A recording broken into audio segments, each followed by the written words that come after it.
Hey guys, so this is part two of a four-part series that I am doing looking at the lives and beliefs of various abolitionists and comparing them to the Black Lives Matter movement.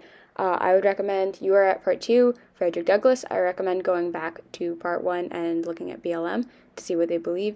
Um, if not, I don't know how much sense this video is going to make. But yeah, if you like this stuff, how about you give it a little subscribe?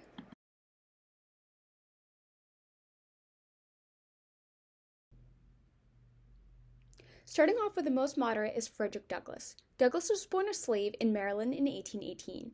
He escaped captivity and later gave eloquent speeches about his experiences at abolitionist conferences all over the North. He also published multiple books based on his life, most notably his first one, The Narrative of the Life of Frederick Douglass, an American Slave. This book, to me at least, was just so impactful because he risked his own freedom and the freedom of his wife, who was also an escaped slave, by publishing this book under his real name. But he did anyway. Douglass spent much of his life touring the North and Europe giving speeches, and he founded a newspaper out of Rochester, New York. Frederick Douglass passed away in 1895 at the age of 77. So, analyzing his work, here's some of what he thought. Firstly, the South shouldn't succeed from the North, because that would leave slaves in the South to their own devices. He was also supportive of women's rights and encouraged everyone to join the struggle. The United States and Constitution were not inherently racist, and the Constitution could be used to fight for national emancipation, especially that clause about federal jurisdiction. Therefore, we shouldn't abolish the current government and just make amendments to progress civil rights. So this is pretty inoffensive stuff, but his thoughts about the Constitution actually caused a rift between Douglass and a fellow abolitionist, William Lloyd Garrison. We'll look at Garrison in a bit, but let's look at Douglass next to BLM. So first, looking at the About page again, BLM doesn't say anywhere in here that they support national unity. They actually say they want to move away from what they call narrow-nationalism prevalent in Black communities. Depending on how you look at that, that could be just the next step in unification, like moving beyond political borders, but I think it's just a fancy way of saying that they're a worldwide organization. Honestly, they're not openly touting for secession, so I think that Douglass wouldn't mind. Check. Sorry to all you lovely queer and disabled people, but you don't get included in conversations about equality until like the mid 20th century. So I'm gonna take Douglass's support of women as egalitarian enough. Check. So, the United States is inherently racist. Well, I mean, that's a big question.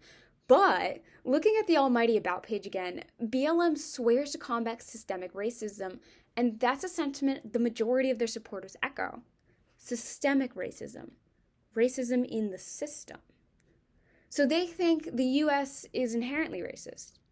Okay, I think that's a bit of a debate both inside and outside of the movement, but I hear it from enough people in the movement that I think that it could be considered one of their beliefs. So, no check. Hey guys, just so you know, I keep calling Ghazi Kadozo in this video. That's wrong. It's pronounced Kodzo. So yeah, disregard my lack of research. Sorry. So, should we overthrow the government? No. A very small minority of people in the BLM movement advocate for that, but it's so small that I'm not recognizing it as one of their beliefs. I actually think most of those radicals have gone off and started their own movements, like Ghazi Kadozo, who I'm mainly talking about right now. He has his own specifically like black socialist movement. I don't remember the name. I'll edit it in if I find it. But most BLM people would rather see political reform and laws and stuff, not, like full-blown revolt. So, check. So we'll give Frederick Douglass 3 out of 4, 75%. Probably a pretty standard BLM supporter today. So yeah, that was the end of the video. I hope you guys like it. Go on to part 3 and then part 4. And give this a little subscribe, boy, if you like it. Bye.